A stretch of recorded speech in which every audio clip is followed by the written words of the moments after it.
ating glorify ang ating Diyos. Yung Sunday na, Lord, ito ay para sa iyo. Sunday na, Lord, ang araw na ito ay more than myself. Kaya I am here because I know that the God that I came here for is a great God. Na anuman ang nangyayari sa buhay ko, anuman ang sitwasyon ng buhay ko ngayon, I will still choose to worship you, God. Because I know you created me to worship you. Bigay natin ang ating puso at ang ating pagsamba sa ating Panginoon. Tayo pong lahat ay tumayo. Praise. Hallelujah.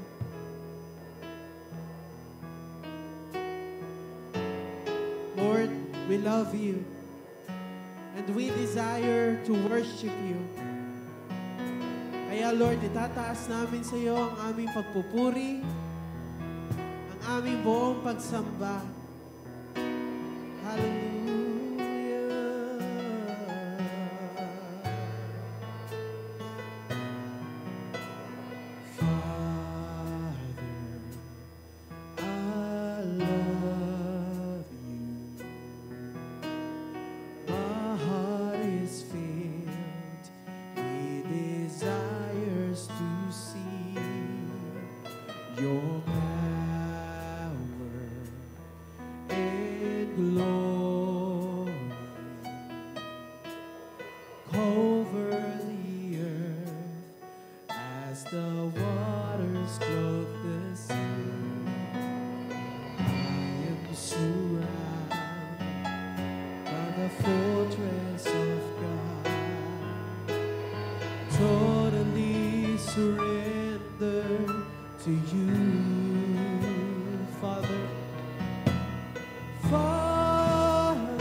nilingkuran. At Lord, kung wala kami sa iyo, Panginoon, kung hindi kami mananatili sa iyo, O God, Lord, baliwala lahat ng aming ginagawa. At hindi kami makakapagpuri sa iyo with purity. Lord, today, we choose to remain in your presence. We choose to remain in you. Hallelujah. John 15 says, I am the vine, you are the branches. Whoever abides in me and I in him, he it is that bears much fruit. For apart from me, you can do nothing. If anyone does not abide in me, he is thrown away like a branch and withers. And the branches are gathered, thrown into the fire and burned. If you abide in me, and my words abide in you, ask whatever you wish, and it will be done for you. By this my Father is glorified, that you bear much fruit, and so prove to be my disciples. As the Father has loved me, so have I loved you. Abide in my love. If you keep my commandments, you will abide in my love, just as I have kept my Father's commandments and abide in his love. These things I've spoken to you, that my joy may be in you, and that your joy may be full. Hallelujah. Yes, Lord. Lord, nandito kami, O God.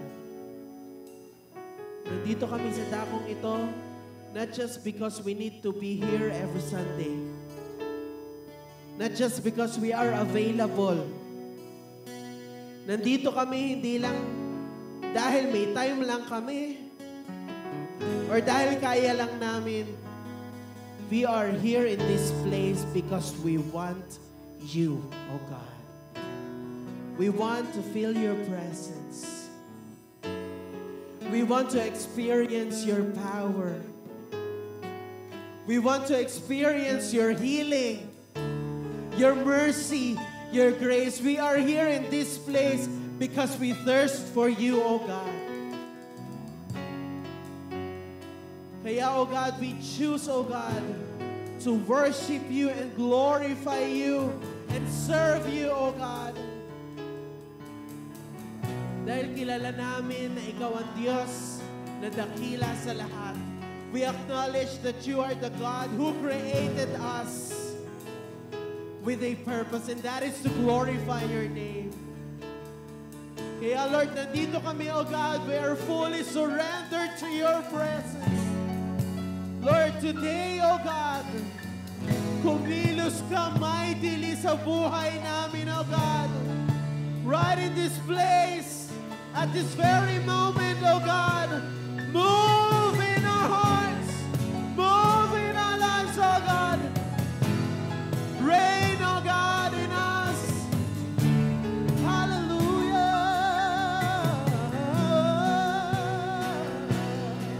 Oh, I am surrounded by the fortress of God.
Yes, God!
lift our hands to you as a sign of our surrendered lives.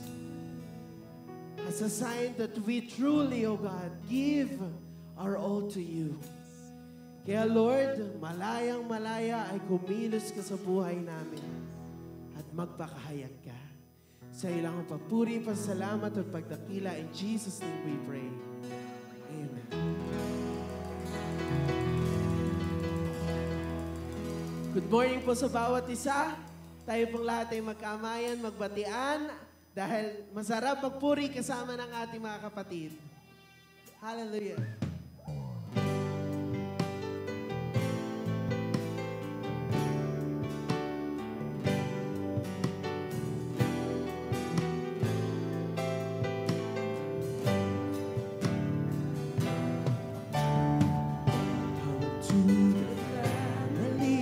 We're glad that you have come to share your life with us as we grow in love, and may we always be to you what God would have us be, a family always there to be strong and to lean on.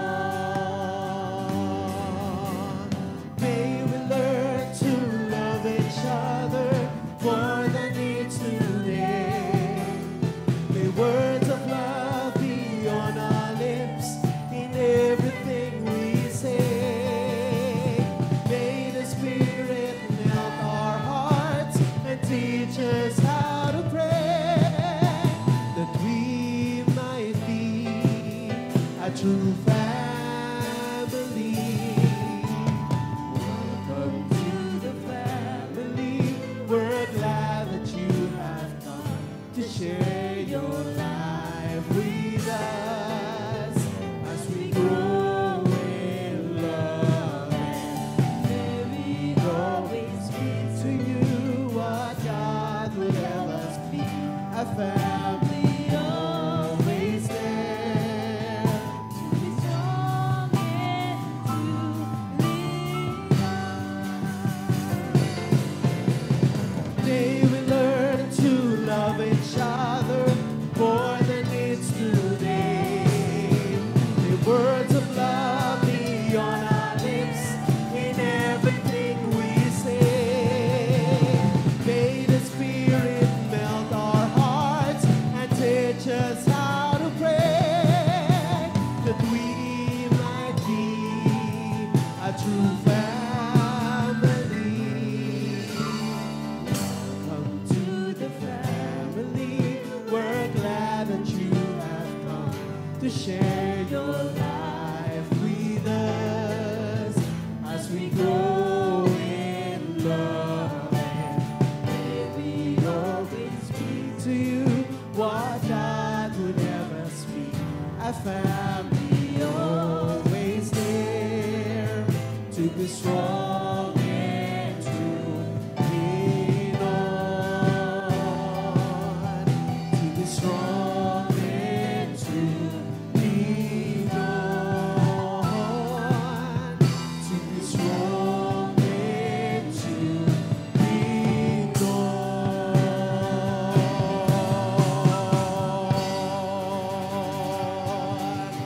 Hallelujah! Praise the Lord! Praise the Lord. Hallelujah! Ang lahat ng handa ng magpuri sa ating Diyos sa dakila ay sumiga ng hallelujah! Hallelujah! Praise the Lord! Hallelujah! Ibibigay natin yung the best sa pagpupuri sa ating Diyos at siya ang madadakila sa dakong ito. Hallelujah! Ascribe to the Lord! Hey! Praise the Lord!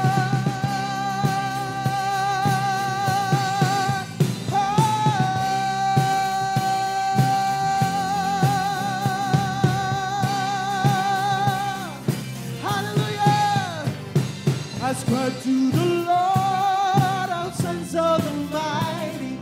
Ascribe to the Lord glory and strength.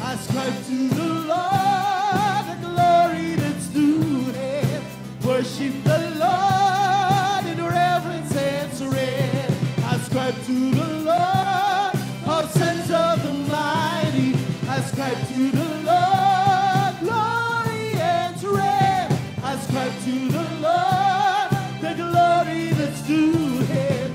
Worship the Lord in reverence and ascribe to the Lord, all sons of the mighty.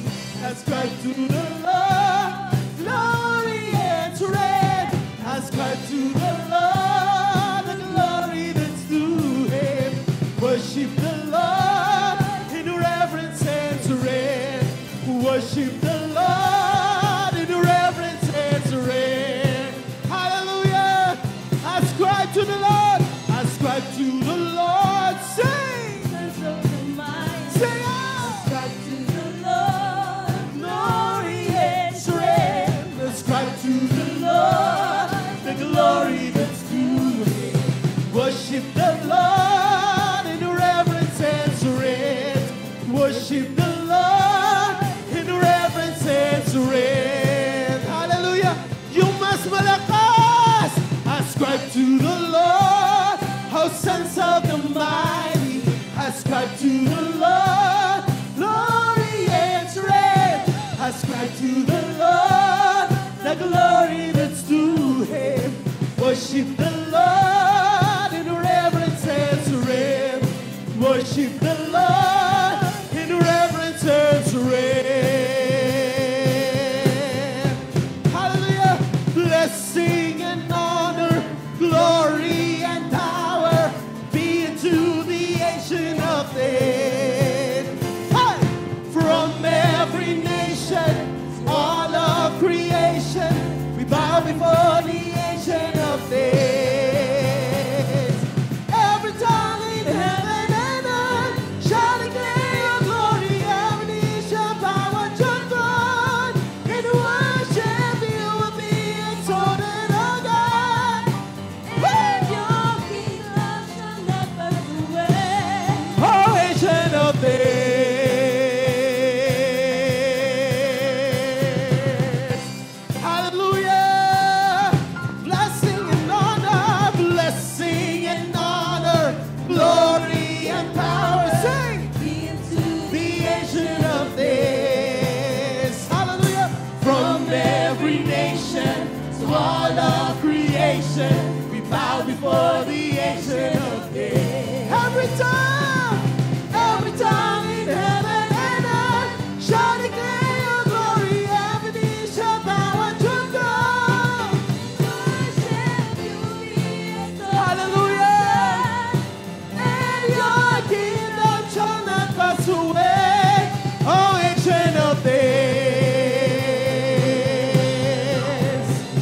Your kingdom shall reign over all the earth. Sing to the Ancient of Days. For none can compare to your matchless word. Woo! Be unto the Ancient of Days. Your kingdom shall reign over all the earth. Sing to the Ancient of Days. For none can compare to your matchless word. Be to the Ancient of Days. Every tongue in heaven and earth shall declare your glory. Every knee. Hallelujah. You will be exalted, O God, and your kingdom shall not pass away. Every tongue in heaven and earth. Hallelujah.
creation of this, for none can compare to your matchless worth.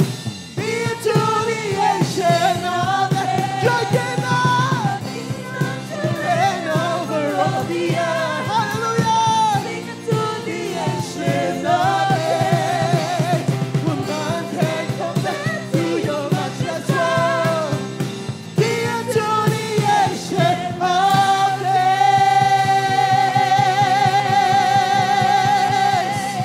Hallelujah. Hallelujah.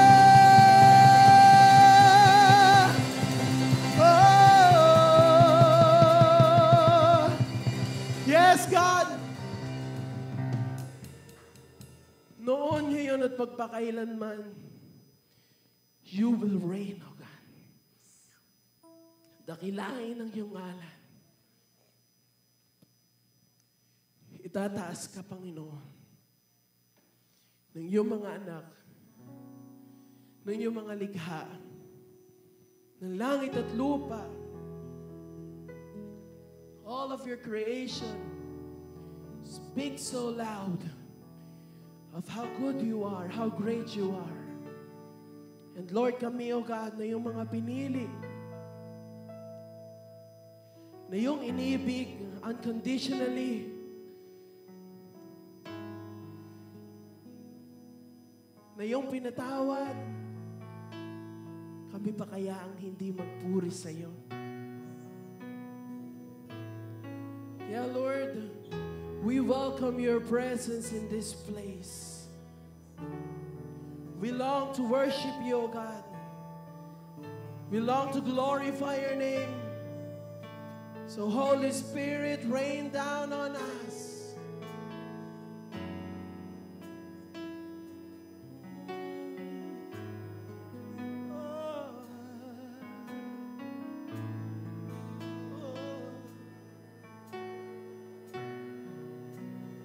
Holy Spirit, rain down, rain down, oh Comforter and friend, how we need your touch again. Holy Spirit, rain down, rain down. Let your power fall, let your voice be heard. Come and change our hearts as we stand on your word. Holy Spirit,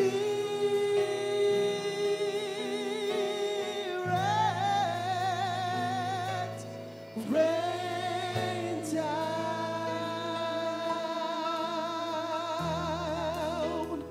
Holy Spirit, rain down.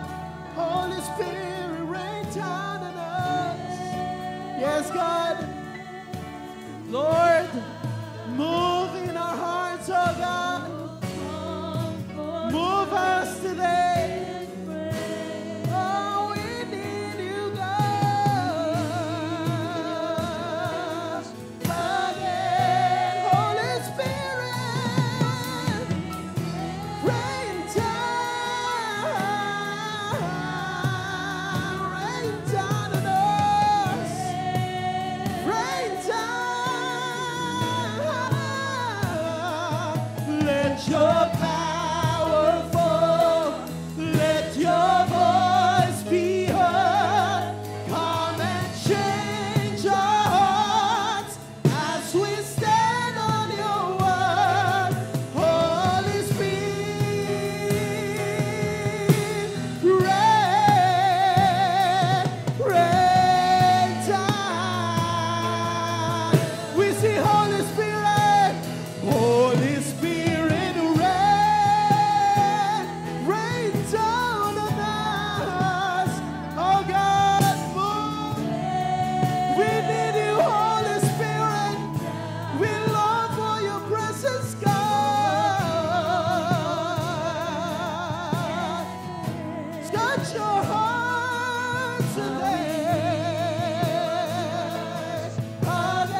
down in us.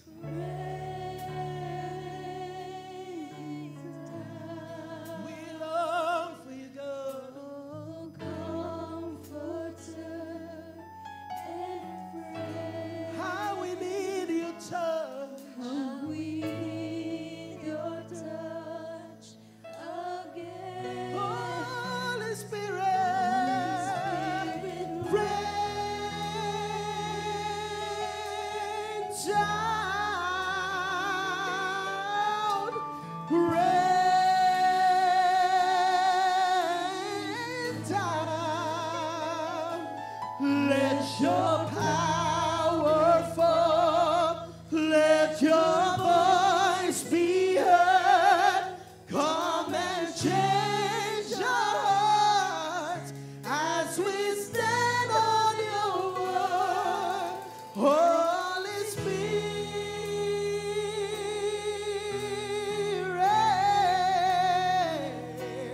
rain down. Me somebody we sing, Holy Spirit, rain down. Holy Spirit, rain down us. Oh, Holy Spirit, rain down. Hallelujah. Oh, comforter and my friend, how we need your touch again. Holy Spirit,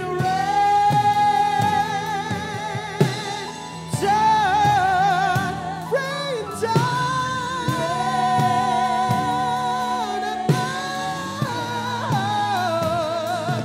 Let your power fall. Hallelujah. Come and change our heart as we stand on your word. Holy Spirit, rain down.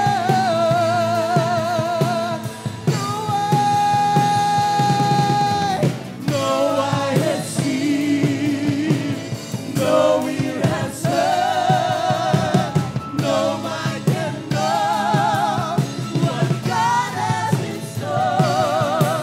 So open up heaven, open it wide over your church and over the world.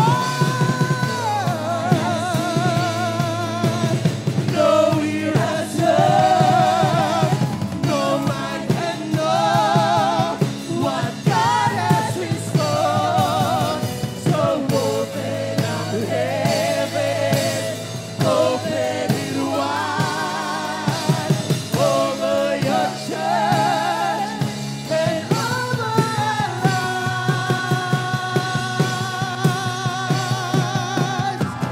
Sing unto God, sing hallelujah. We know we are, we will worship you. Holy is your name, holy is your name. Sing unto God, sing hallelujah. We know we are, we will worship you. Holy is your name, holy is your name. Sing unto God. We know we are, we will worship you. Holy is your name, holy is your name. Oh, holy is your name, holy is your name, holy is your name, holy is your name, oh God.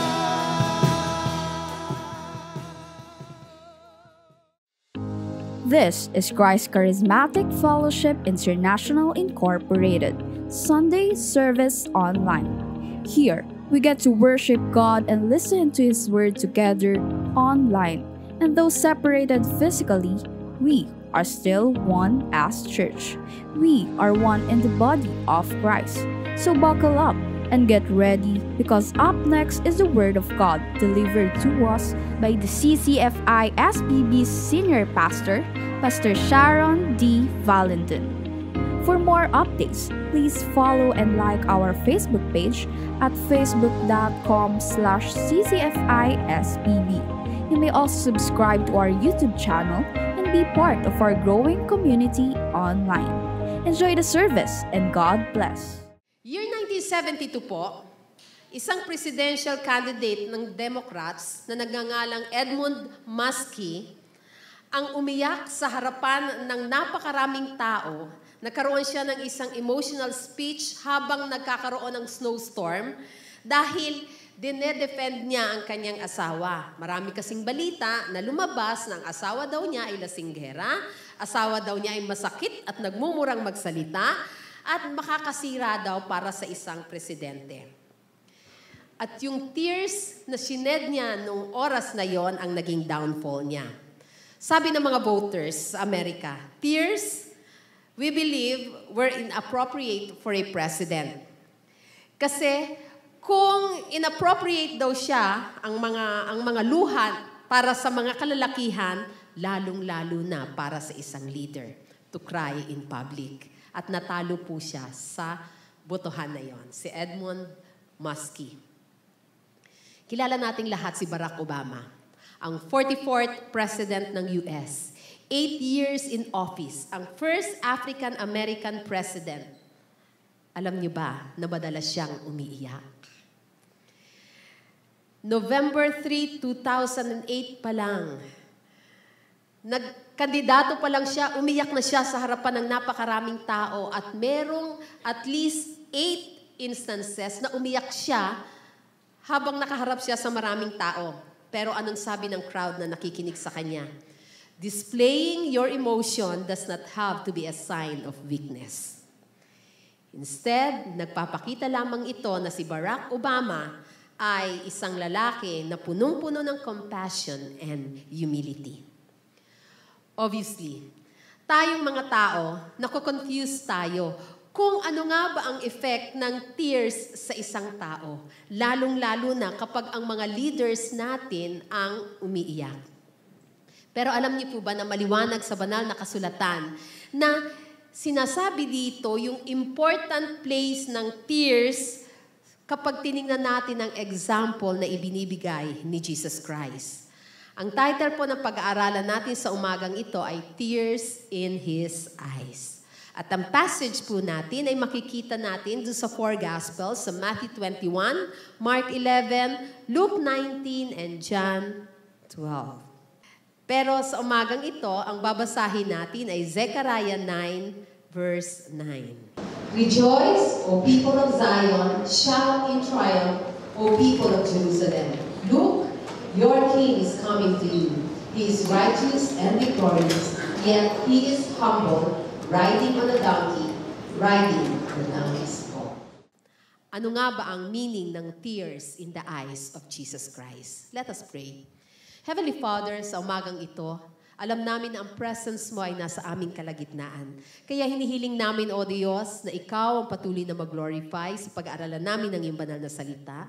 Mangusap ka po, Panginoon, at hayaan mo na ang mga salitang mong ito ay maging buhay sa amin at magbago ang bawat isa sa amin dahilan sa salita mong ito na aming maririnig. This we pray in Jesus' name. Amen and amen. Palakpakan natin ang Panginoon. Ang passage po natin sa umagang ito ay nag-remind sa atin ng isang familiar Bible event na nagsimula ng Sunday morning. Ngayon po ay tinatawag natin sa panahon natin na Palm Sunday. O sa Tagalog, ito ay araw ng palaspas. Nang si Jesus Christ po ay papasok sa Jerusalem, bigla siyang huminto at inutusan niya yung dalawa niyang alagad. Sinabi niya na kinakailangan ninyong pumunta sa isang village na malapit sa Jerusalem at sundin ang aking iniuutos. Nasa Luke 19 po yun. At sa verse 29, Ang sabi sa Luke 19:29, as he came to the towns of Bethphage and Bethany on the Mount of Olives, he sent 2 disciples ahead. Nagtataka yung 2 disciple sa utos ni Jesus Christ sa kanila kasi sa lahat ng accounts ng gospel, kapag si Jesus Christ po ay nangangaral, hindi mine-mention na si Jesus Christ ay sumasakay sa kahit anong transportation nung panahon na yon.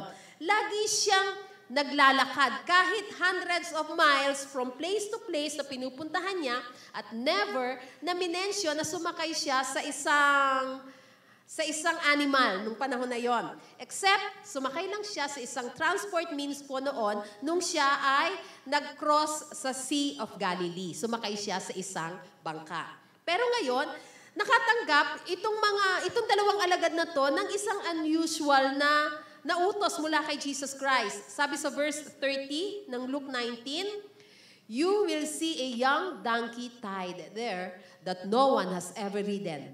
Untie it and bring it here.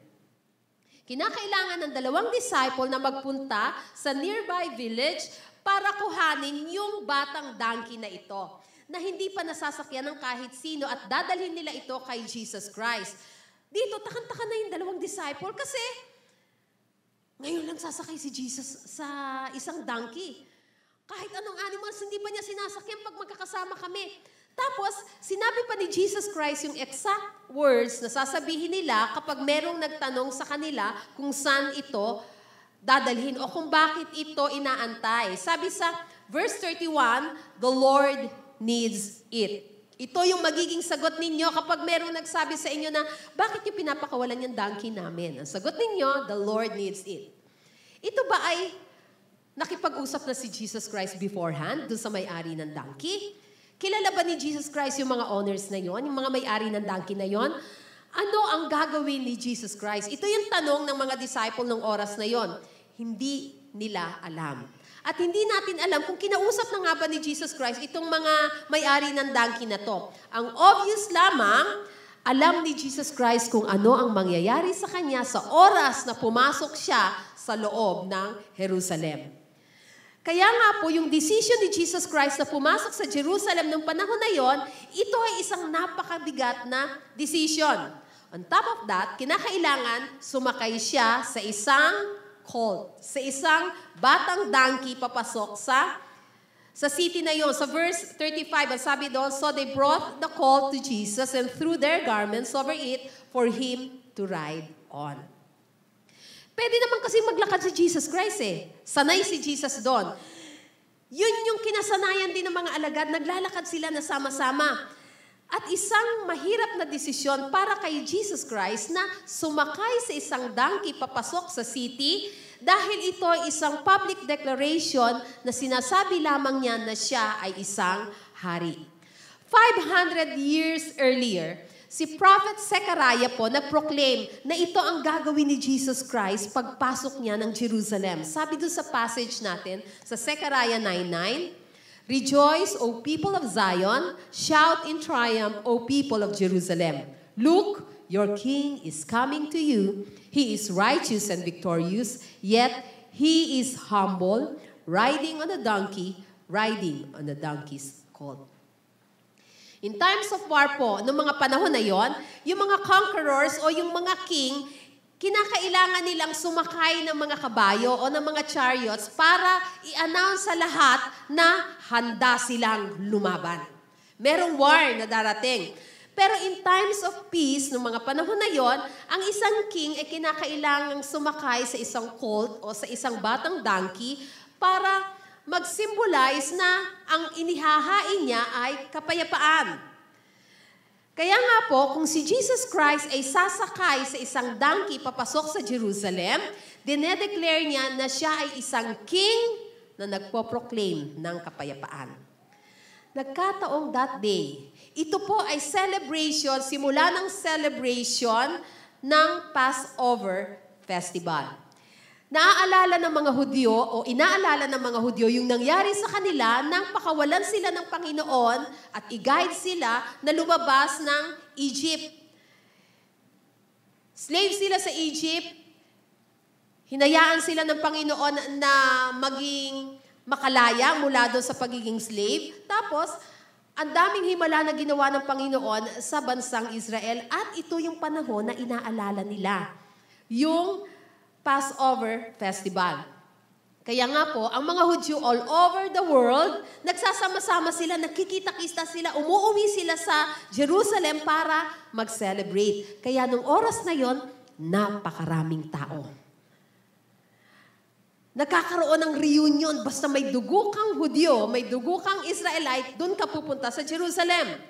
Nung oras na yon, si Pontius Pilate po, ang Roman governor, nakapasok na siya ng Jerusalem. Nakabalik na siya o nandoon na siya nakapunta na siya sa Antonia Fortress and the Praetorium. Ito po yung barracks ng mga Roman soldiers. Kasama na niya yung mga hundreds and thousands of soldiers, nakahanda na sila for battle.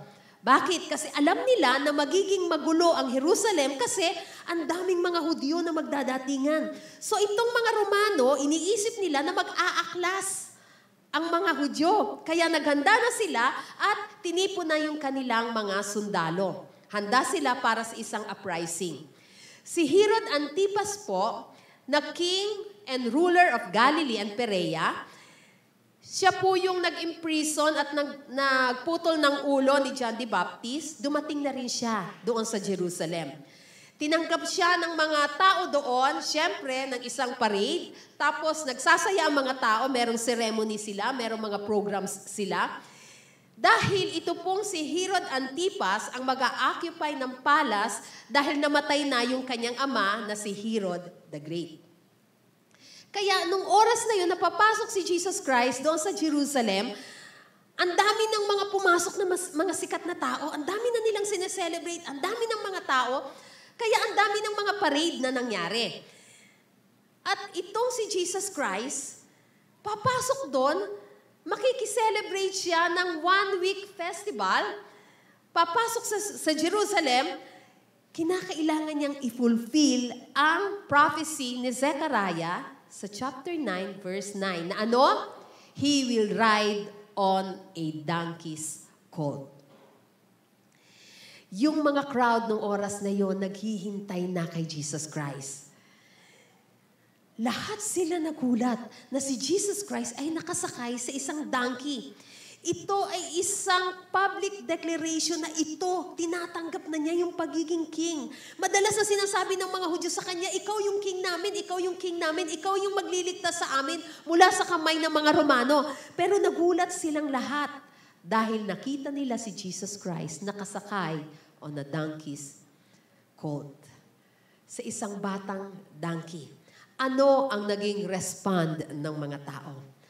Ano ang naging response nila nung makita nila si Jesus Christ na nakasakay sa donkey? I-recognize kaya nila na ang kingdom na ini-offer ni Jesus Christ sa kanila ay hindi kingdom of this world, kundi isang spiritual kingdom? Mare-recognize kaya nila na ang itinuturo sa kanila ni Jesus Christ nung oras na yon ay si Jesus Christ ay spiritual king nila? Small chance lang po na ma-recognize nila ang lahat ng yon. Bakit? Kasi si Jesus Christ, nagtuturo na siya for 3 long years. At wala pa ring makaintindi sa sinasabi ni Jesus Christ, sa lesson na sinasabi ni Jesus Christ, na mapapalaya lamang kayo kung tatanggapin ninyo ang Prince of Peace. Perhaps ang ilan sa kanila na naghihintay doon sa Jerusalem, handa silang pagtawanan si Jesus Christ nung makita nila na nakasakay ito sa colt. Dahil isang carpenter, tapos sasabihin na siya ay isang hari. Ang iba sa mga tao na nandoon sa Jerusalem, nag-iisip na, ano to, nababaliw? Tinatanggap niya na siya ay isang hari at kaya niyang labanan ang mga Romano.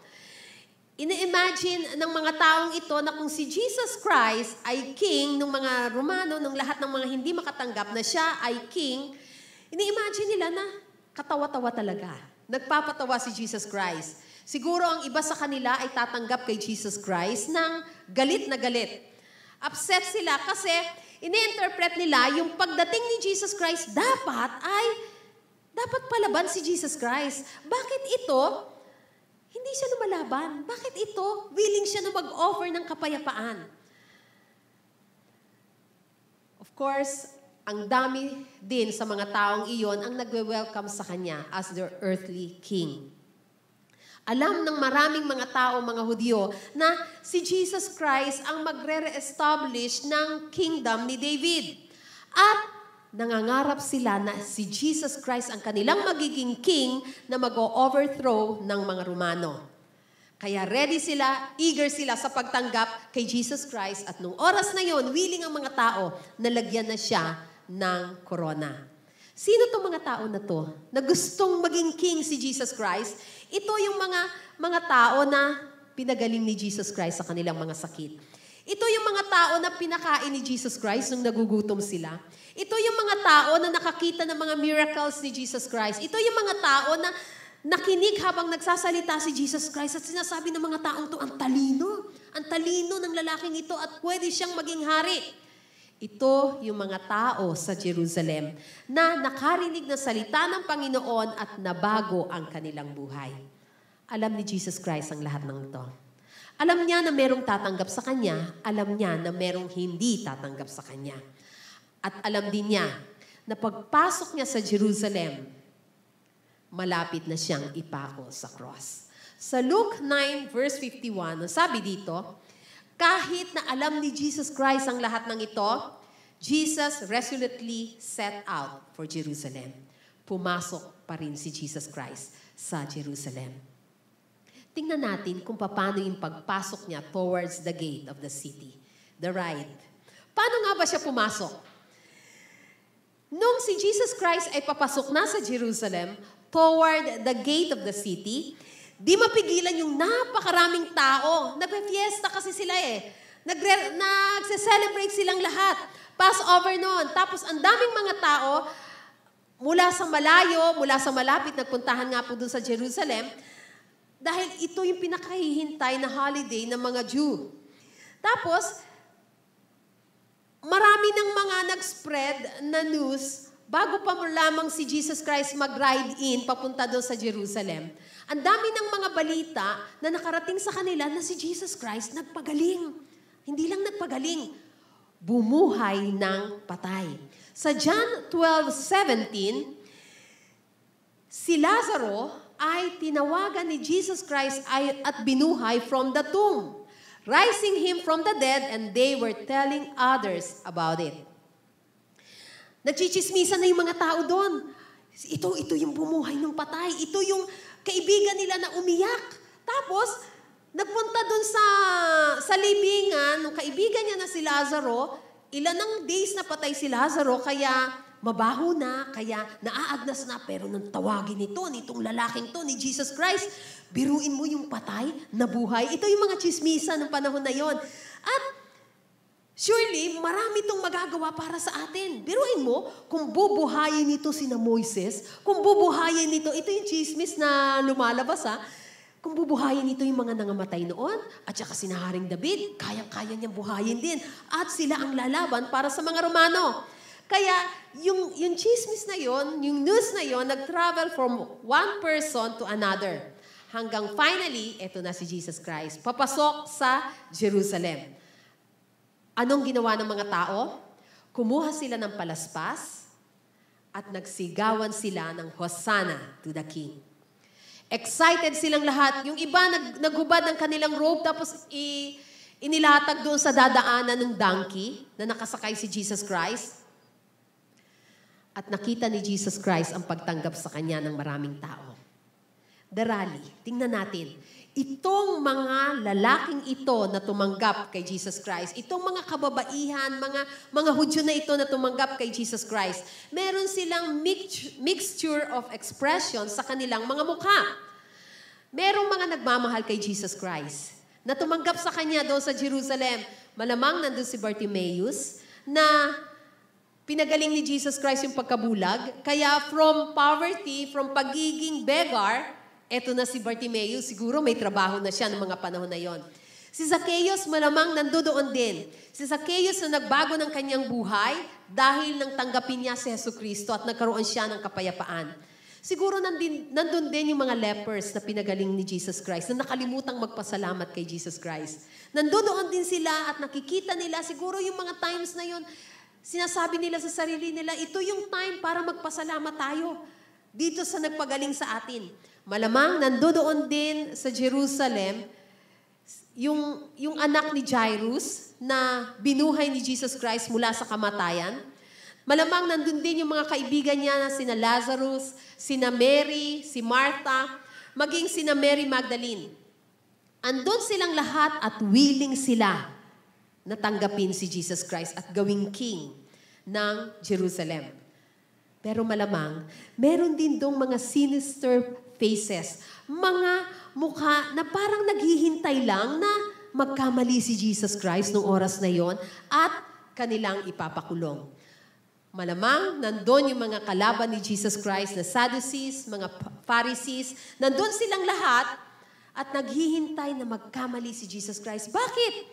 Kasi masyado silang natatakot dito kay Jesus Christ kasi kayang gumawa ng himala eh. Kasi ang daming tagasunod. Baka labanan sila ng mga Hudyo dahil lumalakas ang loob. Itong mga Pharisees and Sadducees na to, inggit na inggit kay Jesus Christ. Nandun sila para magbantay na magkamali si Jesus Christ. Yung mga Romans, nandun din.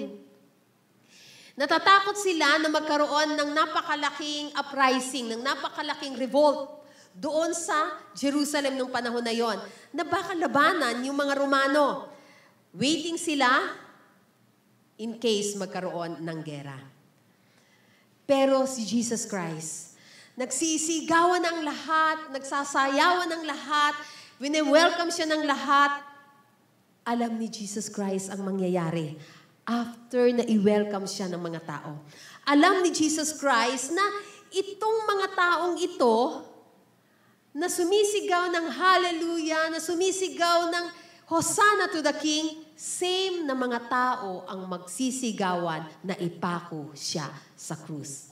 Ilang araw lang ang lilipas.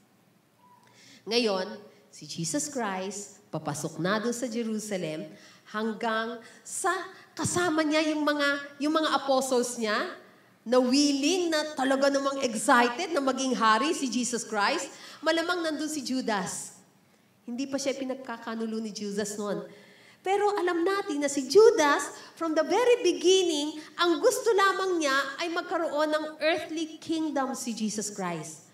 Gusto ni Judas na maging hari talaga si Jesus Christ kasi kung tagasunod siya ni Jesus Christ at magiging hari si Jesus, then kasama siya sa pag-angat at pagsikat ni Jesus Christ.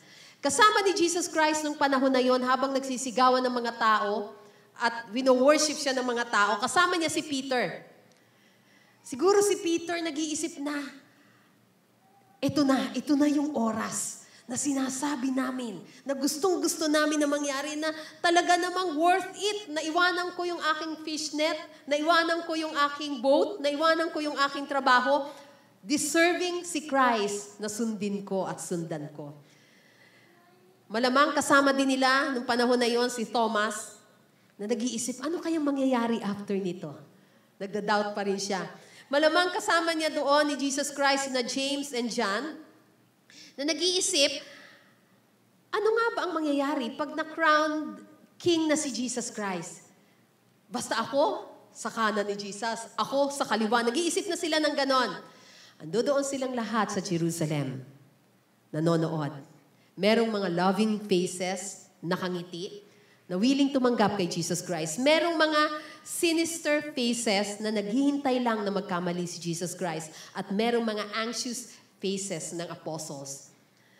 Lahat ng mga tao sumalubong kay Jesus Christ when suddenly, yung rally na yon biglang huminto. Yung parade na yon biglang huminto. Takang-taka ang lahat. Para yung traffic, di ba? Ang bilis ng traffic, ang bilis ng andar ng mga sasakyan, tapos biglang naghintuan. Ang gagawin ng mga nasa likod, silipin, bakit? Ba't huminto? Yung andaran ng mga sasakyan. So yung mga tao, nagtaka sila lahat, bakit huminto? Pati yung mga sigawan ng mga tao, pati yung praises ng mga tao. Pero nakikita nung mga malapit dun kay Jesus Christ ang dahilan. Pinagmasdan nila si Jesus Christ. Siguro, tuwan-tuwa si Jesus Christ, sabi nila sa kanilang mga isipan. Siguro natutuwa si Jesus Christ sa parade ng mga taong ito, sa pagtanggap sa kanya ng mga tao, sa mga hallelujahs and hosanas na naririnig niya. Pero nagtaka silang lahat dahil hindi nakangiti si Jesus Christ nung oras na yon. Dapat umahalakhak siya eh. Natural yun eh. Winelcome ka eh. Natural lang na tanggap ka ng nakararaming tao, dapat tumatawa ka, dapat nag-e-enjoy ka. Pero nagtaka ang lahat nang makita nila ang mukha ni Jesus Christ. Walang evidence ng laughter. Walang smile sa mukha niya. Ang nakita nila, malungkot si Jesus Christ at umiiyak. Hindi siya nakangiti. He was crying. Anong nangyari? Bakit merong tears sa mata ni Jesucristo? Ang scripture po, pag binasa natin ang banal na kasulatan, mapapansin natin doon na si Jesus, madalas nagre-react siya emotionally. Kapag nakikita niya yung mga mahihirap, pag nakikita niyang nagugutom ang mga tao, kapag nakikita niya na merong kaguluhan, kapag nakikita niya na merong may sakit, pag nakikita niya na hindi sumusunod ang mga tao at nagkakagulo, madalas, nagre-react siya emotionally. Sa scripture, kadalasan sinasabi na sa Matthew 9:36, sabi doon, He had compassion on them. Kapag nakikita niya na helpless yung mga tao, lagi siyang merong compassion. Si Jesus po ay compassionate person. Maawain siya. Mapagmahal siya na tao. Pero, twice lang po na-mention sa buong New Testament na si Jesus Christ ay umiyak. Nag-shed ng tears. One time, yung unang-una, nakita siyang umiiyak nang namatay si Lazaro. Sa John 11:35. Alam ko, paboritong verses ito ng mga tamad mag-memorize. Jesus wept. Umiyak si Jesucristo. Nag-shed siya ng tears. Feel niya yung grief ng mga kaibigan niya, na-identify niya yung sorrow, na-identify niya yung despair ng kanyang mga mahal. At second time na umiyak si Jesus Christ, dito po sa passage natin sa Luke 19 verse 41. Sabi doon, He began to weep. Nung nandoon na siya sa city ng Jerusalem, sa gitna ng praises, sa gitna ng sigawan, hosanas, hallelujahs ng mga tao, maririnig at mapapansin ang pag-iyak ni Jesus Christ. Isang pag-iyak na halatang halata na broken-hearted, yung wine-welcome ng mga tao. Jesus was shedding tears at His own parade. Bakit? Bakit siya umiiyak? Doon po sa John 11:35, yung pag-iyak ni Jesus Christ po doon, yung Jesus wept, yung word na wept, in Greek, ito po ay endaktusen. Na ang galing sa original word na dakruo, na ang ibig sabihin ay shed quiet tears. To weep silently with tears. A silent weeping. A tear slid down his cheek. Yung umiiyak nang walang sound, basta tumutulo lang ang luha. Iniyakan ni Jesus Christ ang kaibigan niya na namatay na si Lazaro, pero wala kang maririnig. Pag titingnan mo lang siya, nagsished lang siya ng tears. Tumutulo lang ang kanyang luha. Pero dito po sa Luke 19, yung word na weep, in Greek, siya po ay eklosen. Originally, siya ay klayo, which means to weep aloud. Expressing uncontainable, audible grief. A loud weeping. Maririnig mo yung pag-iyak, humahagulhol. Kapag sinabi mo ang klayo, ang ibig sabihin nito ay paghagulhol. Nagwe-wail siya. Bakit si Jesus umiiyak ng malakas at His own parade? Bakit merong eklosen? Kasi nakita niya ang city of Jerusalem. Nakita niya yung napakaraming mga Hudyo na nagsisiksikan, nagwo-worship, pero nakita niya yung emptiness sa buhay ng mga Hudyo na to. Hindi nila naiintindihan yung tunay na mensahe ni Jesus Christ. Hindi nila naiintindihan yung purpose ng pagdating ni Jesucristo.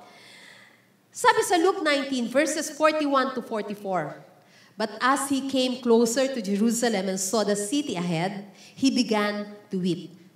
How I wish today that you of all people would understand the way to peace.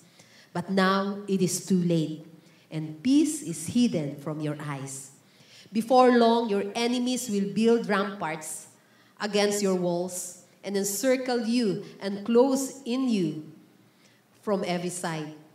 They will crush you into the ground and your children with you. Your enemies will not leave a single stone in place because you did not recognize it when God visited you."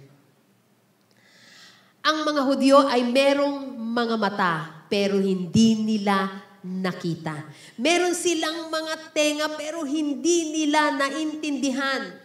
Na-miss nila yung whole point ng pagdating ni Jesucristo, yung kabuuan ng mensahe ni Jesucristo sa kanila.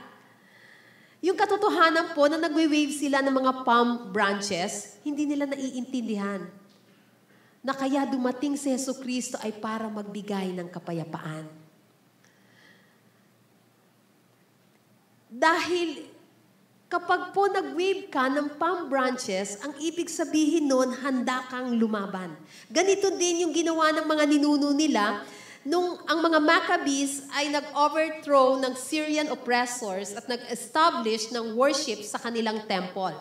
Kapag nag-wave po ang mga tao ng panahon na yon ng palm branches, sinasabi nila na nag-e-expect sila na yung king na dumarating sa harapan nila ay lalaban at magkakaroon ng war para i-free ang bawat isa sa kanila. Sinasabi lamang ng mga tao sa Jerusalem, handa na kaming humawak ng sword. Handa na kaming lumaban. Handa na kaming humawak ng aming mga shields para ipaglaban ang bago naming hari. Pero sinasabi kasi ni Jesus Christ hindi ako dumating para sa purpose na gusto ninyo. Hindi yan yung purpose ko. Magkaiba yung nasa isipan nyo at nasa isipan ko. Hindi ako dumating para makipaglaban. Dumating ako dito sa mundo to show you na ang pinakamagandang paglaban is to show love. Kaya sa Matthew 5:44, ang sabi ni Jesus Christ, love your enemies. At kapag merong nagpe-persecute sa inyo, you have to love them more.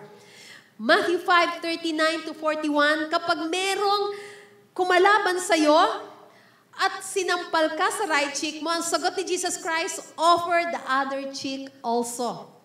Kapag merong nagdala sa'yo sa korte at gusto kang ipakulong, kinuha yung shirt mo, ang sabi ni Jesus Christ, give your coat too. Kapag merong nagsabi sa iyo na tulungan mo ako o dalhin mo itong aking mga shield, ang aking mga gears para maglakad ka for 1 mile, ang sabi ni Jesus Christ, carry it 2 miles. At yung mga tao na nakikinig sa kanya, siguro iniisip, nung nagsasalita si Jesus Christ, Hindi dumating ka para kalabanin ang mga Romano. Maganda kang magsalita, Jesus Christ, pero sinong nasa tamang isipan ang magsasabi na mahalin mo ang nang-aapi sa'yo? Pero yun nga talaga sinasabi ni Jesus Christ, ito yung pinaka-best shield natin. To love kahit yung mga kaaway natin. To love kahit yung mga nang-aapi sa atin. Ito yung pinakagamit gear ni Jesus Christ para sa paglaban. Nandito ang power niya. Show them love. Kaya kung yung katabi mo na yan ay inaaway-away ka, show them love.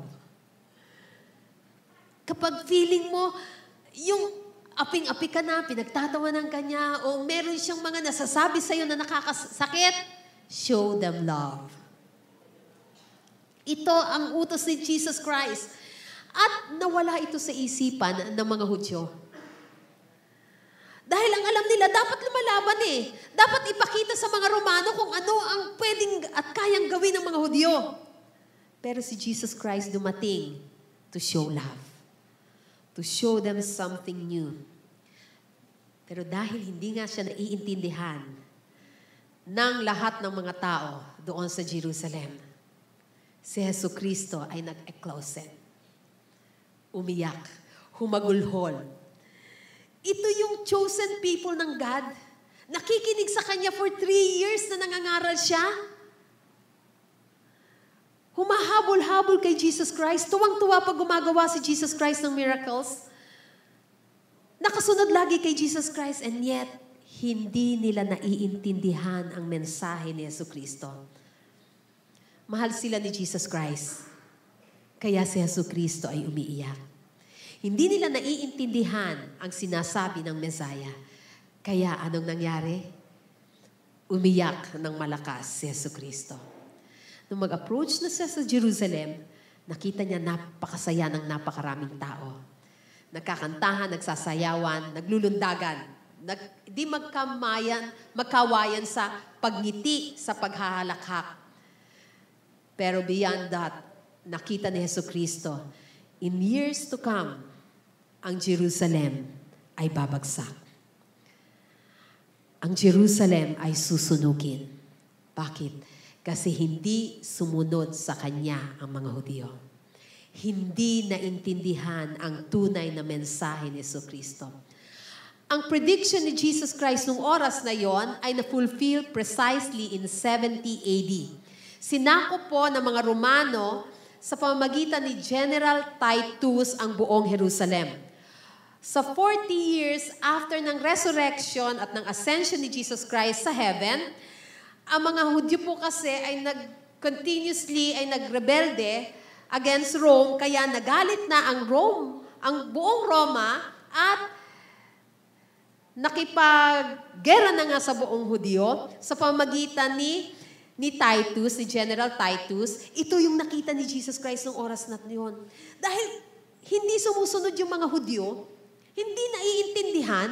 Akala ng mga Hudyo, enough na yung umawit sila, pero hindi intindihin yung mensahe ni Jesucristo. Hindi ilagay yung mensahe ni Jesucristo sa kanilang buhay. Enough na ang mag-awitan, enough na ang magpuri, enough na yung magsayawan para kay Kristo. Kaya umiyak si Jesus Christ. Nakita niya, years ahead, merong mga bodies na makikita na nakahiga sa buong Jerusalem. Patay. Nasusunog ang buong Jerusalem. Habang ang Roman general na si Titus ay naghihintay para sumuko ang buong Jerusalem. Nangyari ito because hindi nila inintindi at nirecognize kung ano ang gusto ng Messiah nang siya'y dumating. Dapat iba yung nangyari. Dapat naging masaya talaga yung pagpasok ni Jesus Christ sa Jerusalem kung nirecognize lang nila yung tunay na mensahe ng ating Panginoon.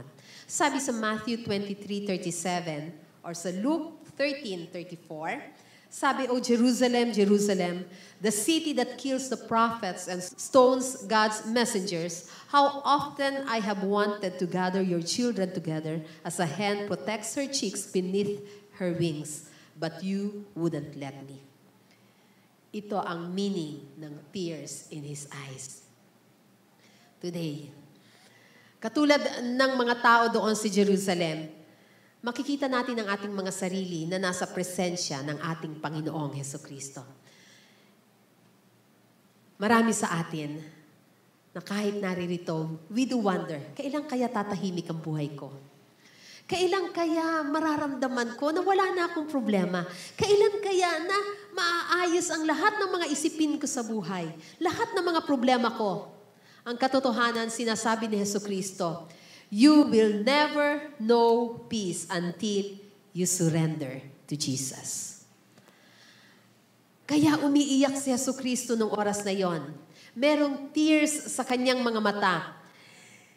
Dahil kadalasan, iniisip ng mga Kristiyano na maa-acquire natin ang mga bagay na gusto natin, maa-acquire natin yung kapayapaan sa buhay natin if gagawin natin yung mga bagay na nasa isipan natin.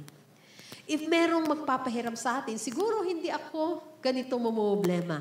If siguro meron akong maiiyakan, siguro hindi ako mamumblema ng ganito. Hindi sasakit ang ulo ko. If merong magbibigay ng pangangailangan ko, siguro mas magiging masaya ang buhay ko.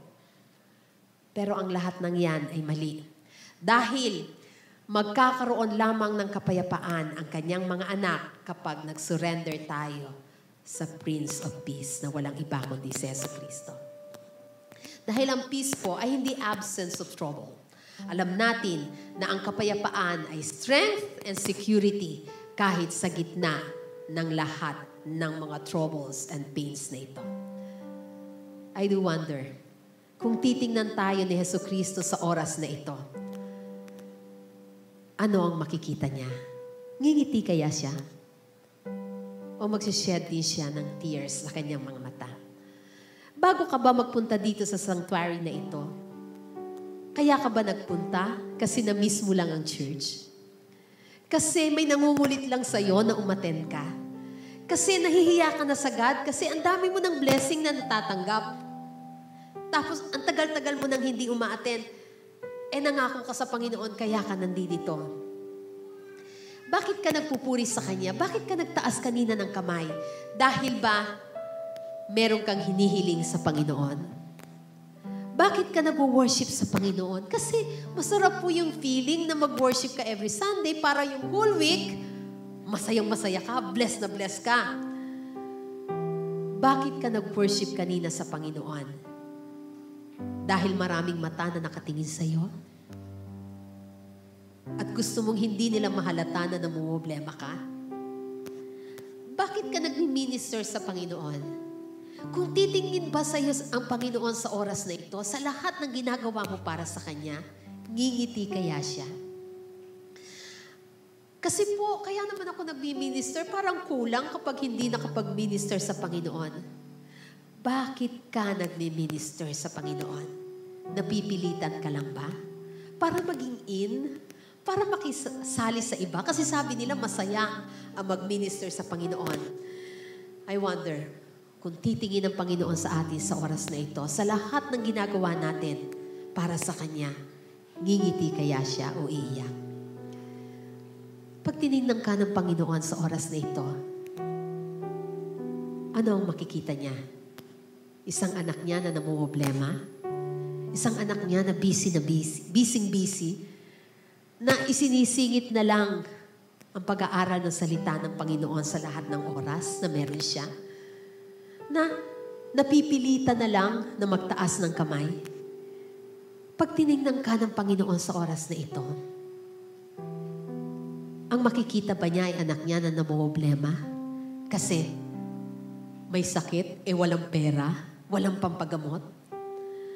Kapag tinignan ka ng Panginoon sa oras na ito, ang makikita niya? Isang anak niya na aligagang-aligaga sa dami ng mga problema, busy na busy, at inuuna ang ibang bagay kaysa sa kanya. I wonder, ano ang makikita ng Panginoon? Anong magiging expression ng mukha niya? Naway wag siyang umiyak. Dahil kung i-recognize lamang natin si Jesucristo sa lahat ng ginagawa natin. Hindi dahil sa nagpapasalamat lang tayo sa Kanya. Yes, given yun. Ang daming mga blessing na binibigay ng Panginoon. Pero hindi yun ang rason kaya ka nag-worship. Yes, ang dami nating mga kapatiran na tatawag sa'yo, dadalaw sa'yo kapag wala ka. Pero hindi yan ang rason kaya ka nandito sa sanctuary na ito.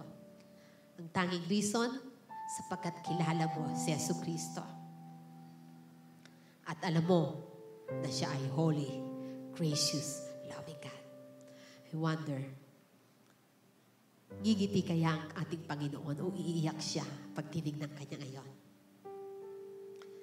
Kung ang feeling mo, iiyak ang Panginoon, hindi pa huli ang lahat. Lumapit tayo sa Prince of Peace. Dahil more than willing siya na tanggapin tayo. Ang lahat ng worship, ang lahat ng pagbabasa natin, pag-aaral ng kanyang salita, ang pagbiminister natin, ang pag-work natin para sa Panginoon, ginagawa natin yan. Hindi dahil gusto nating makigaya, o gusto nating maging in, o gusto nating maging masaya, dahil maraming company. Ginagawa mo yan dahil mahal mo si Jesucristo. At yan ang gusto niyang makita sa iyo. Tayong lahat ay tumayo. Kapag tumingin ba sa iyo ang Panginoon at tinignan ang buhay mo, I wonder, iiyak ba siya? Dahil hindi niya nagugustuhan ang nakikita niya. Or sasabihin niya sa iyo na, well done, good and faithful servant. Heavenly Father, ang daming mga bagay na ginagawa namin na hindi nakakalugod sa iyo. Minsan naloloko namin yung mga tao sa paligid namin. Minsan nakala nila, malakas kami. Nagmi-minister kami sa iyo. Nag-glorify ka namin. Pero kadalasan, lahat ng ito ay hindi totoo. Kaya patawad aming Diyos. Minsan nakakapag-worship kami sa iyo, pero ang dahilan, meron kasi kami ina-expect.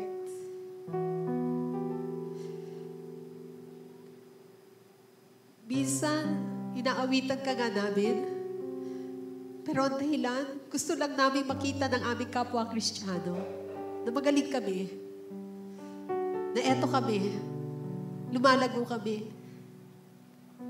Pero alam namin, Panginoon, na hindi ito gusto mo.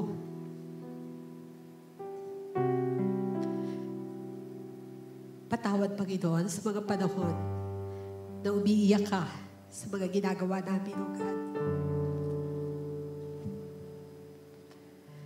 Patawad, Panginoon, kung sa mga panahon na ang pag-worship namin sa iyo ay isang pakitang tao lamang. Here we are, Heavenly Father. Dinedeclare namin sa buhay namin na Ikaw ang aming Panginoon at Ikaw ang aming Diyos. Kaya ang bawat ministry namin, ang bawat pag-worship namin, pag-aaral namin ng banal na salita ay gagawin namin. Hindi dahil nag-expect kami from you ng miracles. Gagawin namin ito dahil mahal ka namin at Ikaw ang aming Diyos. Kaya patawad, Panginoon, pakabanalin mo kami sa oras na ito at tulutan mo, Panginoon, na maging totoo ang bawat worship namin, maging totoo ang pag-minister namin, ang lahat ng mga mission works mo namin, maging totoo sa iyong harapan. At ang nais namin, O Diyos, ay huwag ka nang iiyak sa tuwing makikita namin mo ang mga ginagawa namin para sa iyo. Kundi tanggapin mo ang lahat ng ito na isang masambyong handog para sa iyo na aming Diyos at Ama. Mag-glorify ka sa buhay namin. Sa pangalan ni Jesus. Amen. Amen.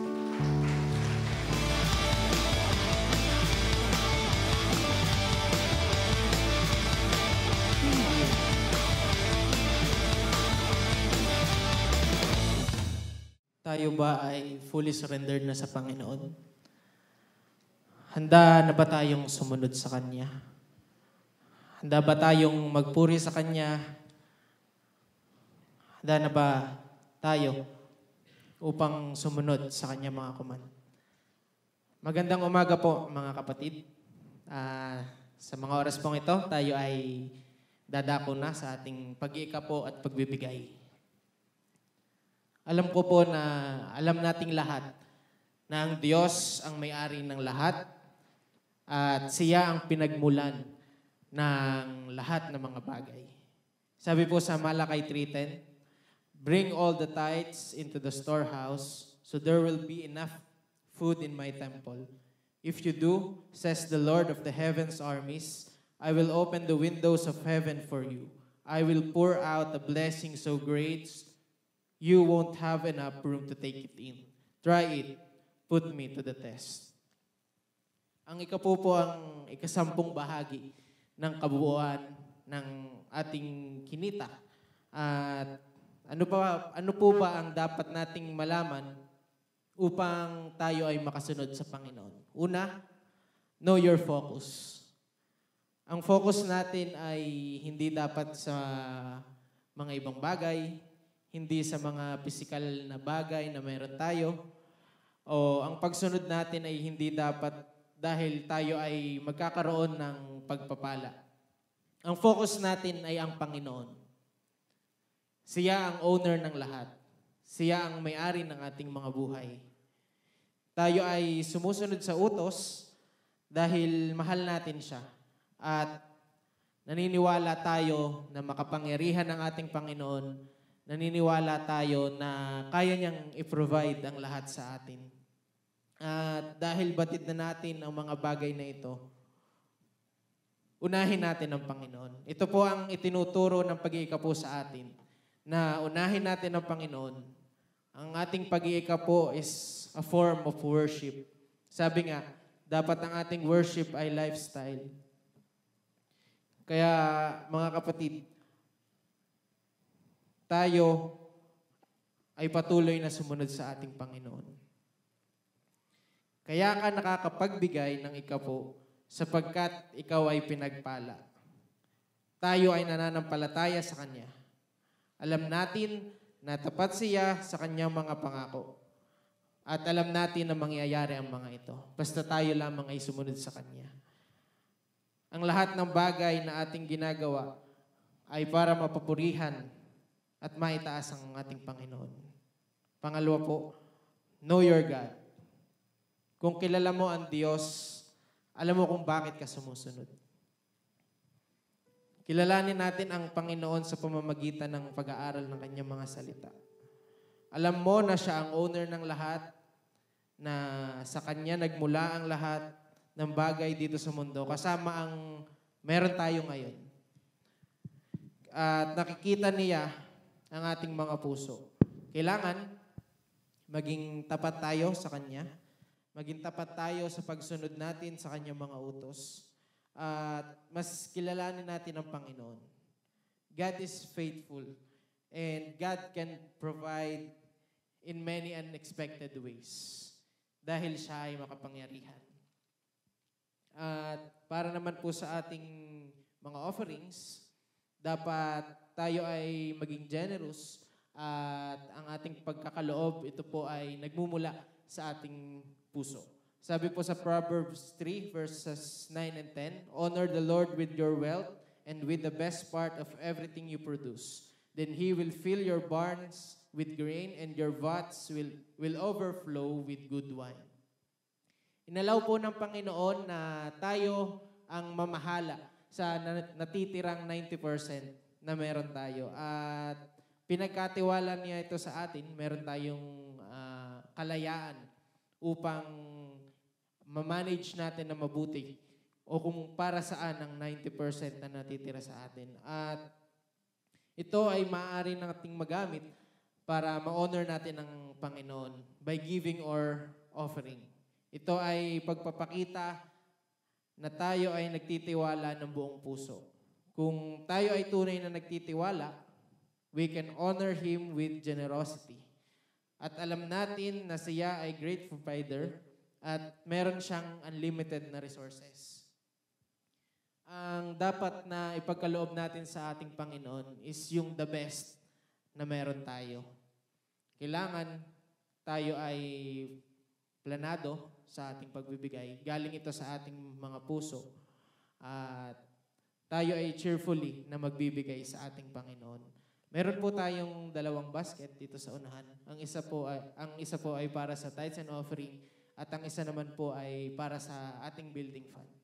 Bilang tayo po ay parte at mahal natin ang ating church, tayo po ay makikiisa sa pamamagitan po ng pagkakaloob natin para sa ating building. Alam ko po na matagal nang ipinapanalangin ng bawat isa na magkaroon tayo ng panibagong church, ng panibagong building, and alam ko po na alam nyo na we are growing in numbers. Tayo po ay patuloy na lumalaki. Marami pa po ang mga kaluluwa na hindi naliligtas. Marami pa po ang mga tao na hindi pa nakakakilala sa ating Panginoon. Kaya po, tayo po ay magkaloob.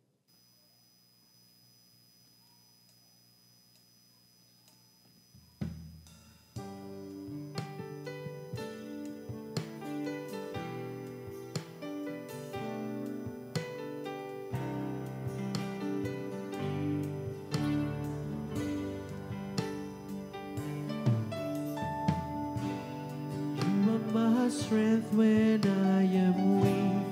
You are the treasure that I see. You are my all in all.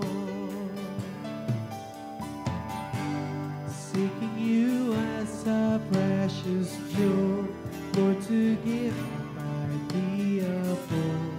You are my all in all.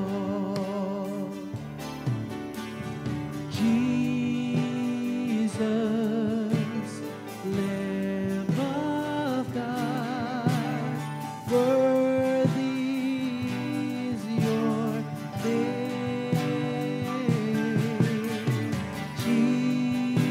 Jesus, Lamb of God, worthy is your name. Taking my sin, my cross, my shame, rising again, I bless your name. You are my all in all. When I fall down, you pick me up.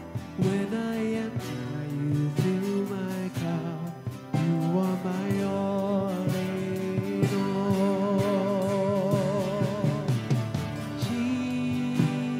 Jesus, Lamb of God, worthy is your name.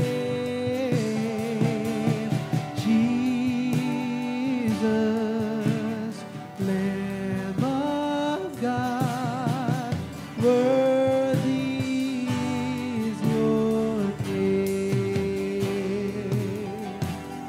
Worthy is your name. Worthy is your name.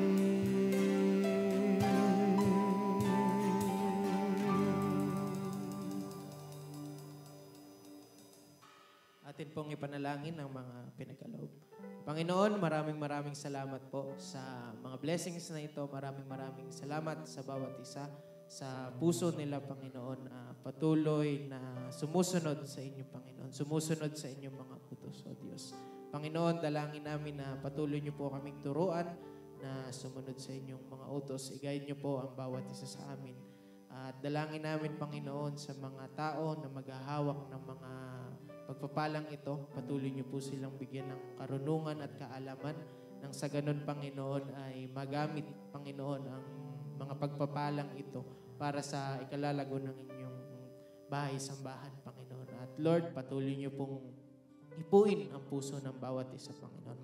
Maraming salamat, Panginoon. Itong mga kaloob na ito, Panginoon, ay form ng aming worship sa inyo, ng aming pagpupuri sa inyo para kayo ay mataas. Panginoon, mahal na mahal namin kayo. In Jesus' name, Amen. Ako po'y nagbabalik ng pasasalamat sa ating Lord sapagkat tunay nga po na ang Diyos ay napakabuti at talaga po ang pag-ibig niya ay hindi magmamaliw.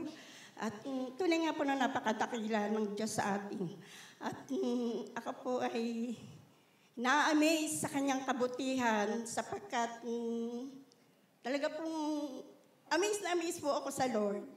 At ito nga pong answer prayer po ay para pong nagsunod-sunod. Ako po ay mayroong isang notebook na doon ko po nilalagay yung mga hinihiling ko po sa Lord, yung pasasalamat ko sa Kanya, pag po ako may problema, nagsusulat po ako doon sa notebook na yon. At itong pong hinihiling ko sa Kanya, ay ang petsa po nito ay February 16, 2021.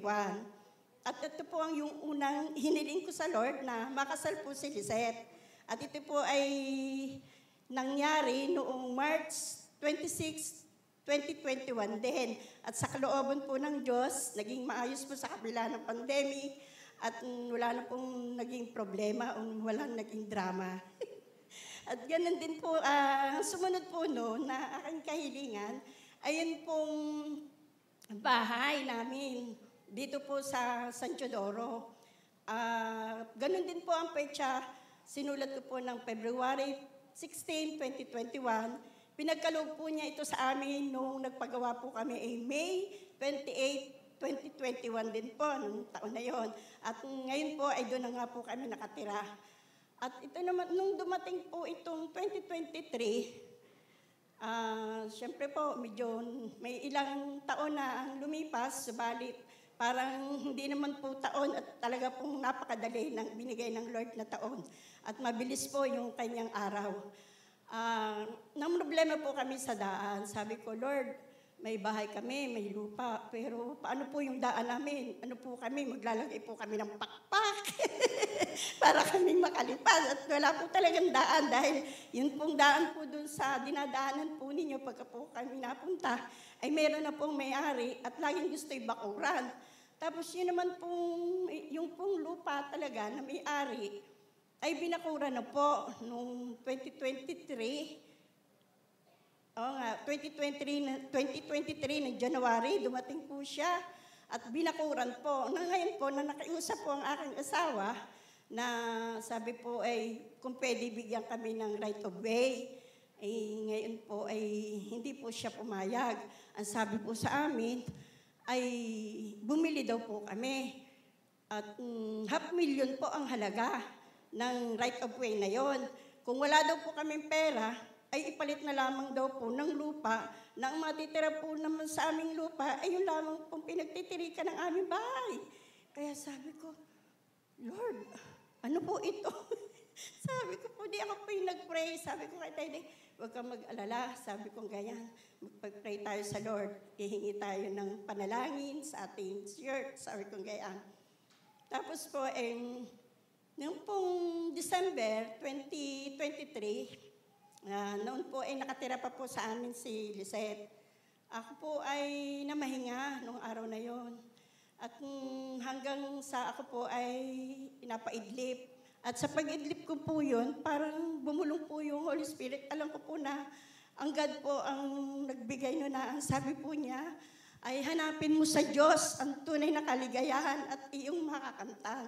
Ngayon ako'y gumising, bumangon po ako. Yun po ulit ang sinabi niya. Hanggang sa binikas na po ng aking bibig na, hanapin mo sa Diyos ang tunay na kaligayahan, ito yung makakamtan. Sabi ko, 3 beses ko po yung sinabi, Lord, ano po yung ibig sabihin nito? Hindi ko po alam. Sabi ko pong gayaan. After a week po, si Lisette po ay nagpagawa ng bahay. Sa kabutihan din po ng Lord na siya ay nagkaroon ng trabaho. At nag-ipon po siya, ay yun po pala ang kasagutan na doon po sa hanapin mo sa Diyos ang tunay na kaligayahan at iyong makakamtan, ay ibibigay po niya yung desire ng ating puso na hindi po tayo mai-stress, hindi po tayo mahihirapan. Kaya sabi ko, Lord, talagang napakabuti mo. At si Lisette nga po ay doon na ngayon nakatira.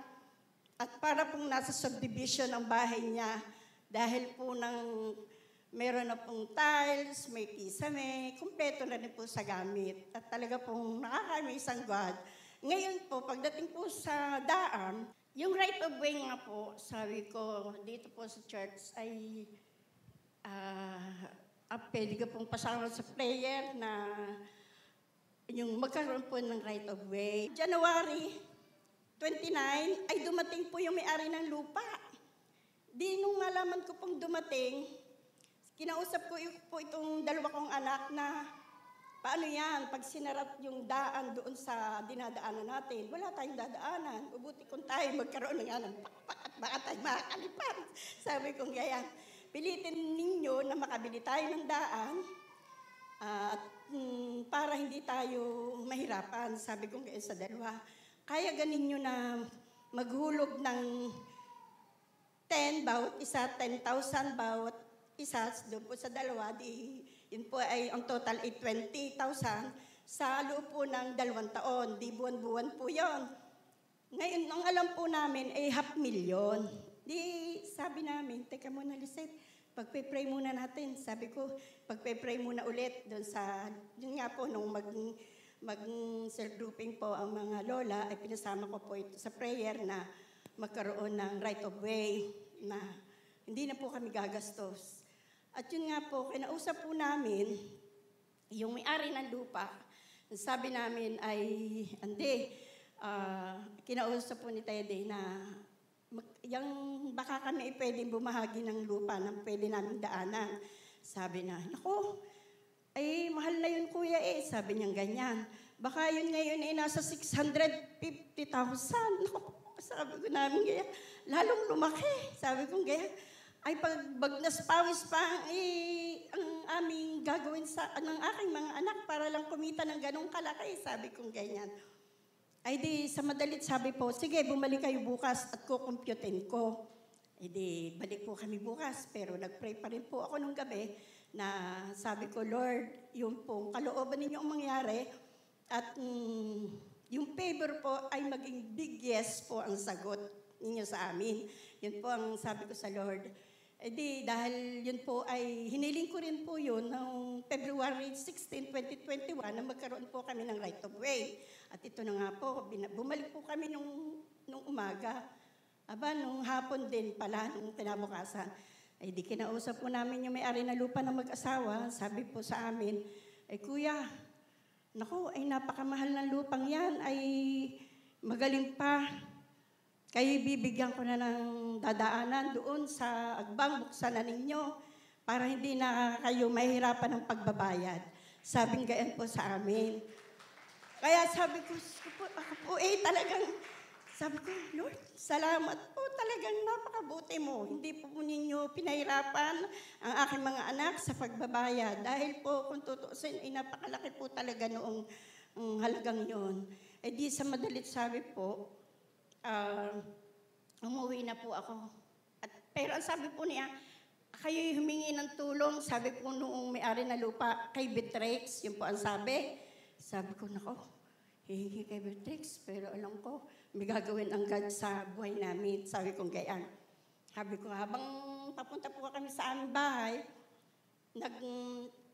nananalangin po ako na, Lord, sana po ay may taong malalapitan kami para humingi po ng tulong kay Beatrix para mabuksan po yung dadaanan para hindi po kami, dahil pinapatabas na po ay ang daan po ay puro kabayanan.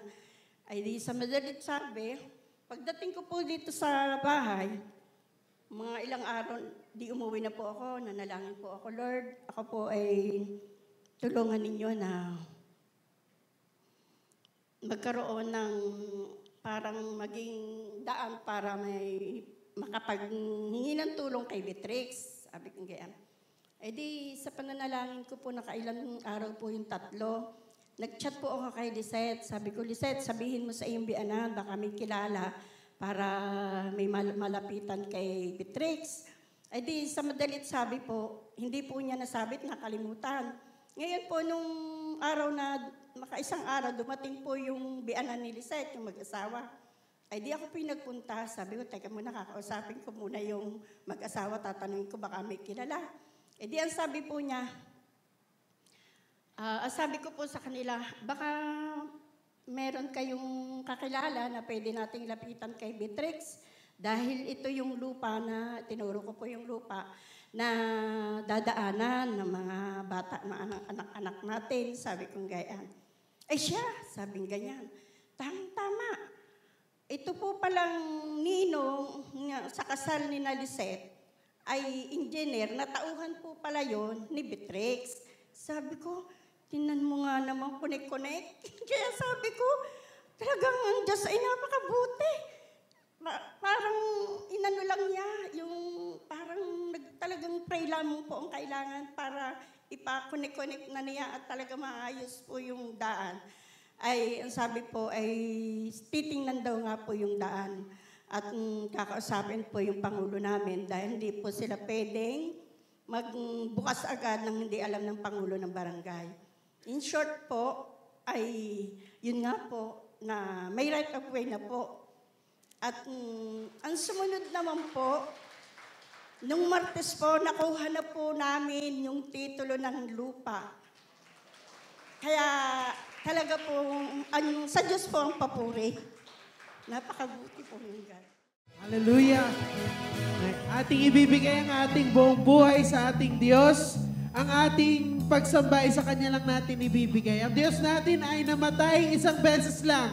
Pero siya ay habang buhay na magre-reign. Hallelujah! Kaya tayo ay bibigay natin ang ating pagpupuri, ang ating pagsamba sa ating Diyos.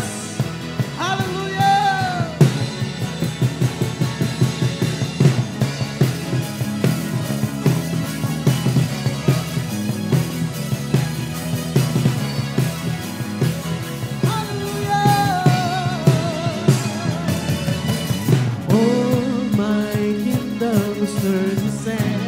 Washed away in the mighty name, my redemption through the cross, heart's attention for the Lord.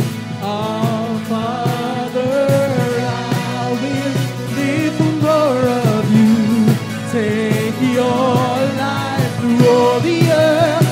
We sing, let all that I am. Praise the Lord. Praise your holy name. Let all that I am. Praise the Lord. Praise your holy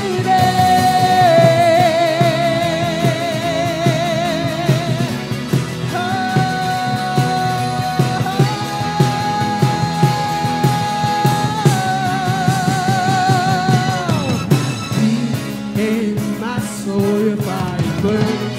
I feel like you over you. We a people will rise above.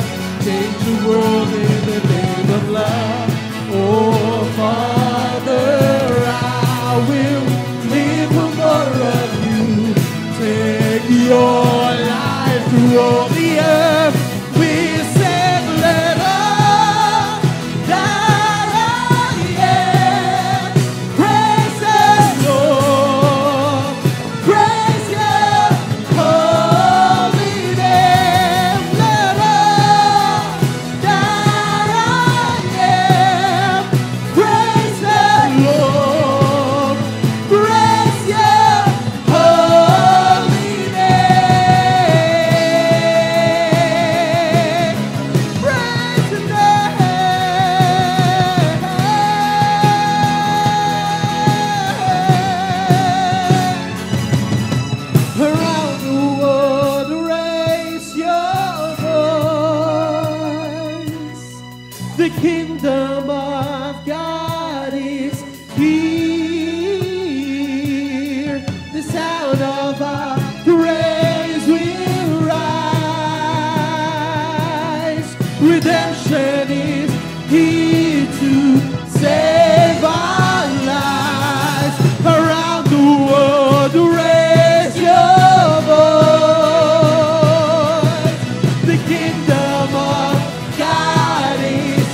po na nagpapasalamat po kami sa inyo, Panginoon, for showing your love to us, Panginoon. Tunay nga po na, Lord, ang pag-ibig mo, Lord, ay hindi nagmamaliw sa amin.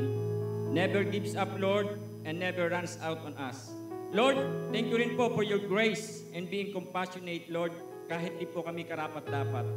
Napakabuti mo, Panginoon, sa bawat sa po sa amin. Maraming pong salamat, Panginoon. Tunay, Lord, na dakila ka, Panginoon, sa aming mga buhay, Lord.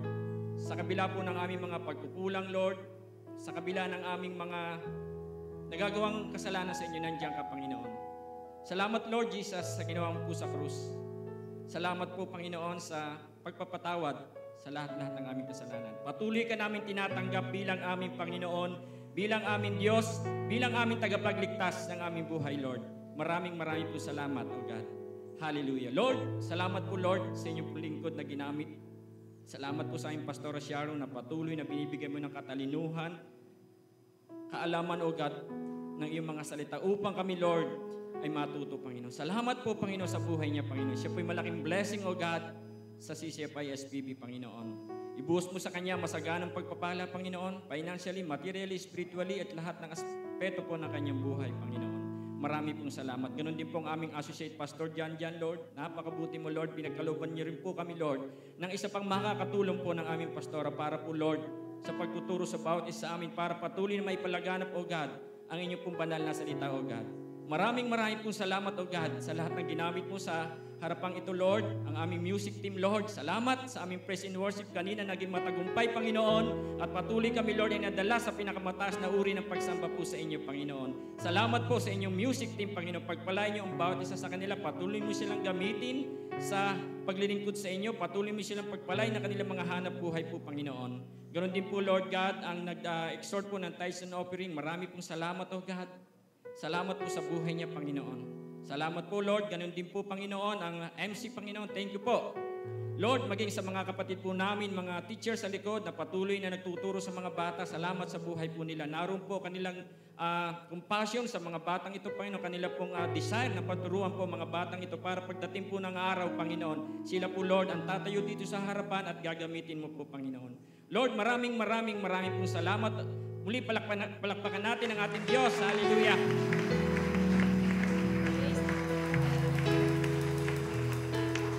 Hallelujah. Salamat din po, Lord, sa bawat isa na nandito, Panginoon, mga kapatiran po namin, Lord, na nagbigay po ng oras muli at panahon para magpuri at sumamba sa inyo. Kayo mag-bless sa kabuhay ng bawat isa. Pagaling niyo po, Panginoon, lahat ng uri ng sakit at karamdaman ng inyong mga anak, Panginoon. Salamat po at ibuhos po sa kanila masaganang pagpapala, Panginoon. Ang mga kapatid po namin, hindi namin nakakasama at nakakapiling, patuloy niyo po silang hipuin, pagalingin po sila sa lahat ng kanilang sakit at karamdaman.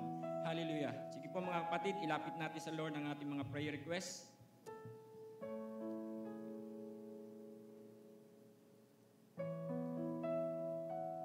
Salamat, Lord, sapagkat tinugon mo na po ang aming mga panalangin. Napakabuti mo, Lord. Ikaw nga po ang aming great provider. Ikaw po ang aming great healer, Panginoon. Ikaw ang lahat-lahat sa buhay namin. Kaya patuloy kami, Lord, na maglilingkod sa inyo. Patuloy kaming sasamba sa inyo. Patuloy kami, Panginoon, mag-share ng iyong word of God, O God. Hallelujah. Taas po natin ang ating mga kamay sa Panginoon, yung mataas ng mataas sa Panginoon. Hallelujah. May the God of peace who raised Christ from the dead strengthen your inner being for every good work, and may the blessings of God Almighty, the Father, Son, and Holy Spirit rest upon you and dwell within you this day and forevermore. In Jesus' name, ang lahat ng anak ng Diyos sumigaw ng Amen! Hallelujah!